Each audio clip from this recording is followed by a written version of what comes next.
Hello everyone, ಎಲ್ರಿಗೂ ನಮಸ್ಕಾರ. Welcome back to my YouTube channel. ಎಲ್ಲರೂ ಹೇಗಿದ್ದೀರಾ? ಐ ಹೋಪ್ ಎಲ್ಲ ಚೆನ್ನಾಗಿದ್ದೀರಾ ಅಂತ ಭಾವಿಸ್ತಾ ನನ್ನ ಈ ವ್ಲಾಗ್ನ ಶುರು ಮಾಡ್ತಾ ಇದ್ದೀನಿ. ಲಾಸ್ಟು ವ್ಲಾಗಲ್ಲಿ ಮುರುಡೇಶ್ವರಕ್ಕೆ ಬಂದಿದ್ದನ್ನು ಎಂಡ್ ಮಾಡಿದ್ದೆ, ಹಾಗೆ ಇದು ಕಂಟಿನ್ಯೂಷನ್ ವ್ಲಾಗ್ ಆಗಿರುತ್ತೆ. ಸೊ ಮುರುಡೇಶ್ವರ ಅಂತಂದಾಗ ಡಬಲ್ ಬೆನಿಫಿಟ್ ಏನಪ್ಪ ಅಂತಂದರೆ, ಒಂದು ಬೀಚ್ ಇರುತ್ತೆ, ಇನ್ನೊಂದು ಟೆಂಪಲ್ ಇರುತ್ತೆ. ಸೊ 2 in 1 ಬೀಚಲ್ಲಿ ಎಂಜಾಯ್ ಕೂಡ ಮಾಡ್ಬೋದು, ಟೆಂಪಲ್ಗೂ ಕೂಡ ಹೋಗಿ ಬರ್ಬೋದು. ಹಾಗಾಗಿ ಇಲ್ಲೇ ಸ್ಟೇ ಮಾಡೋಣ ಅಂತ ಹೇಳಿ ಮುರುಡೇಶ್ವರ ಆಯಿತು ಅಂತಂದರೆ ಈವ್ನಿಂಗ್ ಬೀಚಲ್ಲೆಲ್ಲ ಆಟ ಆಡಿಕೊಂಡು ನೈಟ್ ಒಂದ್ಸಲ ಟೆಂಪಲಿಗೆ ಹೋಗಿ ಬೆಳಗ್ಗೆನೂ ಒಂದ್ಸಲ ಟೆಂಪಲಲ್ಲಿ ದರ್ಶನ ಮಾಡ್ಬೋದು ಅಂತ ಹೇಳಿ ಇಲ್ಲೇ ಸ್ಟೇ ಆಗಿದ್ದು. ನಾವು ತೊಗೊಂಡಿದ್ದ ಲಾಡ್ಜಿಂಗು ತುಂಬಾ ವರ್ತ್ ಅಂತ ಅನ್ನಿಸ್ತಾ ಇತ್ತು. ಹಾಗಾಗಿ ನಾವು ಸ್ವಲ್ಪ ಫ್ರೆಶ್ ಅಪ್ ಆಗಿ ಇವಾಗ ಬೀಚ್ ಹತ್ರ ಹೋಗ್ತಾ ಇದ್ದೀವಿ. ಸೊ ಬೀಚ್ ಹತ್ರ ಹೋಗೋರು ಸ್ವಲ್ಪ ಬೇಗನೆ ಹೋದರೆ ಚೆನ್ನಾಗಿರುತ್ತೆ ಆಟ ಆಡಬೇಕು ಅಂತಂದರೆ. ನಾವು ಸ್ವಲ್ಪ ಲೇಟ್ ಆಗಿಬಿಟ್ಟಿತ್ತು, ಆಲ್ಮೋಸ್ಟು 5 o'clock ಏನೋ ಆಗಿತ್ತು ನಾವು ಹೊರಡೋ ತನಕನೇ. ಹೆಚ್ಚು ಟೈಮ್ ಸ್ಪೆಂಡ್ ಮಾಡೋಕ್ಕಾಗಲ್ಲ ಅಂತ. ಜೊತೆಗೆ 6 o'clock ಮೇ ಬಿ ಲಾಸ್ಟ್ ಅಂತ ಅನ್ಕೋತೀನಿ. 6 o'clock ಲಾಸ್ಟು ಅಂತಂದರೆ 5:45 ಶುರು ಮಾಡ್ತಾರೆ ಎಲ್ಲರದೂ ಕ್ಲಿಯರ್ ಮಾಡಲಿಕ್ಕೆ. ಹಾಗಾಗಿ ಹೆಚ್ಚು ಆಟ ಆಡ್ಲಿಕ್ಕೂ ಕೂಡ ಟೈಮ್ ಸಿಗಲ್ಲ. ನಾವು ಸಂಜೆ ಟೈಮ್ ಹೋಗಿದ್ರಿಂದ ತುಂಬಾ ಚೆನ್ನಾಗಿತ್ತು ವ್ಯೂ, ಮತ್ತು ಬಿಸಿಲು ಕೂಡ ತುಂಬಾ ಕಡಿಮೆ ಇದ್ದಿದ್ದರಿಂದ ವೆದರು ಕೂಡ ತುಂಬಾ ಚೆನ್ನಾಗಿತ್ತು. ಏನೋ ಒಂಥರ ಮನಸ್ಸಿಗೆ ಸಮಾಧಾನ ಅಂತ ಅನ್ನಿಸ್ತಾ ಇತ್ತು. ಈ ಥರ ಇತ್ತು ಅಂತಂದರೆ ಎಷ್ಟು ಟೈಮ್ ಹೋಗೋದೇ ಗೊತ್ತಾಗಲ್ಲ. ಸೊ ಈಗ ಫ್ರೆಶ್ ಅಪ್ ಆಗಿ ಮುರುಡೇಶ್ವರ ಟೆಂಪಲಿಗೆ ಬಂದಿದ್ದೀವಿ ಬೀಚಿಗೆ ಅಂತ. ಈಗ ಬೀಚಿಗೆ ಹೋಗ್ಬೇಕು, ಸ್ವಲ್ಪ ಆಟ ಆಡಿಸ್ಕೊಂಡು ಆಮೇಲೆ ಟೆಂಪಲಿಗೆ ಹೋಗೋಣ ಅಂತ. ಹೋಗೋಣ ಈಗ. ರೆಡಿ ಆಗ್ಬಿಟ್ಟಿದ್ದಾಳೆ. ಆ ಕಡೆ ಹೋಗ್ಬೇಕಾ? ಬಂದೆ. ಇವಳನ್ನ ಸ್ವಲ್ಪ ಎತ್ಕೊಳ್ಳಿ. ವ್ಯೂ ನೋಡಿ ಎಷ್ಟು ಚೆನ್ನಾಗಿದೆ ಅಂತ. ಪ್ಲಾನ್ ಮಾಡೋದಾದ್ರೆ ಈ ರೀತಿ ಸಾಯಂಕಾಲ ಟೈಮು ಬಂದು ಸ್ಟೇ ಆಗೋ ರೀತಿ ಪ್ಲಾನ್ ಮಾಡಿದ್ರೆ ತುಂಬಾ ಚೆನ್ನಾಗಿರುತ್ತೆ.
ಆಗಿದೆ. ಹಂಗಾಗಿ ಒಂದು ಹಾಫ್ ಆನ್ ಅವರ್ ಅಷ್ಟೇ ಟೈಮ್ ಇರೋದು. ಸೊ ಒಂದು ಹಾಫ್ ಆನ್ ಅವರ್ ಆಟ ಆಡ್ಕೊಂಡು ಈಗ ಹೊರಡಬೇಕು.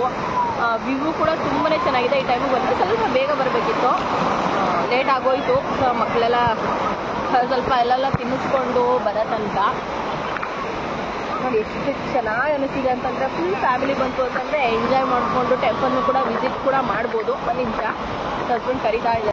ನಾವಂತೂ ಮಕ್ಕಳ ಜೊತೆ ಹೋಗಿದ್ರಿಂದ ಸಿಕ್ಕಾಪಟ್ಟೆ ಎಂಜಾಯ್ ಮಾಡಿದ್ವಿ. ಬಟ್ ಒಂದು ಬೇಜಾರೇನು ಅಂತಂದರೆ ಹೆಚ್ಚು ಟೈಮ್ ಇರಲಿಲ್ಲ. ಹಾಗಾಗಿ ಒಂದು ಸ್ವಲ್ಪ ಟೈಮಲ್ಲೇ ಖುಷಿಯಾಗಂತೂ ಟೈಮ್ ಸ್ಪೆಂಡ್ ಮಾಡ್ಕೊಂಡು ಬಂದ್ವಿ ಮಕ್ಕಳ ಜೊತೆ. ನೀವು ಕೂಡ ಈ ರೀತಿ ಹೋಗಬೇಕು ಅಂತಂದರೆ ಫಸ್ಟೇ ಪ್ಲ್ಯಾನ್ ಮಾಡ್ಕೊಂಡು ಹೋಗಿ. ನಮ್ಮದು ಅನ್ಪ್ಲಾನ್ ಆದ್ದಿದ್ದರಿಂದ ಅಷ್ಟು ಟೈಮ್ ಸಿಗಲಿಲ್ಲ ಆಟ ಆಡಲಿಕ್ಕೆ ಮಕ್ಕಳ ಜೊತೆಗೆ.